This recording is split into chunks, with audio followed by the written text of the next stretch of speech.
Hey everybody, what is going on? I hope you guys are all doing well, and welcome to another tutorial video. In this video, I'm going to be showing you guys how you can add halation to your videos in Davinci Resolve, so let's get right into it. Now, the one thing you need to keep in mind, halation is an effect which you can use only in the studio version. I have the free version, so it might not be very apparent and there will be a huge watermark over it, but I'm going to show it to you nonetheless.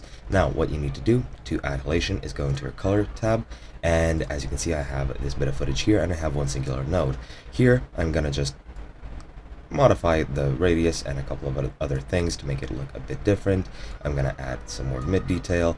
I'm going to add some lift, some more contrast maybe, like so, and that's pretty much what you need to do to your original video. I mean, you can edit it however you want. I just made these edits solely because I wanted to. You don't need to edit it at all if you want, but what you need to do is add another node and add a corrector node. Click it there, place it after the one that you want to edit with the color grading, then go to the next node, and then what you want to do to add halation is go into effects, search for halation, and then just drag it over the node that you want to add it to, in our case the second one. And here, as you can see, you have all these settings which you can use. You have these view glow alone settings, you have these global adjustments which you can change however you want.